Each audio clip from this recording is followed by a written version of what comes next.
हम लोग बहुत दिनों बाद मिल रहे हैं। सबसे पहले हम सब लोग मिलकर के महर्षि कश्यप जी का मार्गपण किया था, उनको याद करते हैं। निषाद राज जी का याद करते हैं, राजा गुरुराज निषाद जी का। सम्राट अशोक जी की जयंती पूरे प्रदेश में, पूरे देश में जगह जगह लोग मना रहे हैं। सम्राट अशोक जी को याद भी कर रहे हैं। उसके बाद हम लोगों ने एक बेटी, उसको सम्मान करने का काम किया है। इधर ये वीडियो दिखाने का मकसद यही था कि जो लोगों ने जीरो टॉलरेंस का नारा दिया था कानून व्यवस्था को लेकर के, जीरो टॉलरेंस करप्शन को लेकर के, दोनों ही चीजें उत्तर प्रदेश में जीरो हो गई। ये कोई पहली बार नहीं कहा जा रहा है। उत्तर प्रदेश में कानून व्यवस्था को बेहतर बनाने के लिए नारे के माध्यम से सरकार ने जो जीरो टॉलरेंस की पॉलिसी का नारा दिया था, अगर पिछला रिकॉर्ड उठा करके हम देखें तो ये नारा ही जीरो हो गया है। बहुत कम ऐसा देखने को मिलता होगा कि पुलिस ही फिरौती के लिए अपहरण कर रही हो, पुलिस फिरौती के लिए अपहरण कर रही हो और पुलिस पर ही एफआईआर कर रही हो, पुलिस पे ही छापा पड़ रहा हो, पुलिस को तलाश कर रही हो। तो आप बताओ ये जीरो टॉलरेंस कहां बचा है? और जो वीडियो हमने देखे हैं तो ये तो 1, 2, 3 दिखा पाए हम लोग।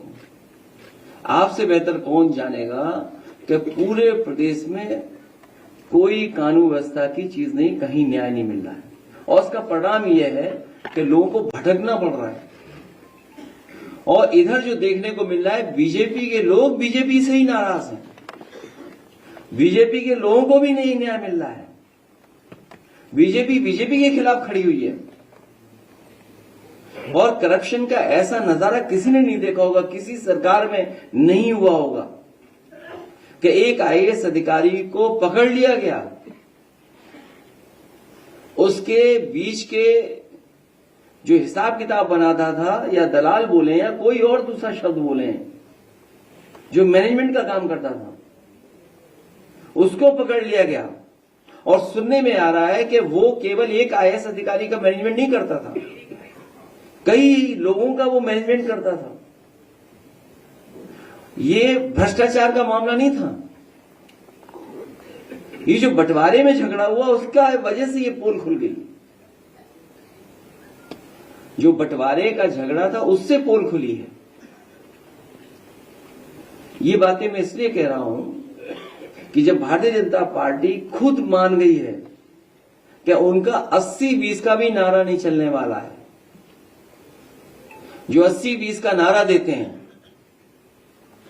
46 में 56 बोलने वालों से मैं पूछना चाहता हूं कि जो 80-20 का नारा है, हम लोग 80 में आते हैं कि 20 में आते हैं?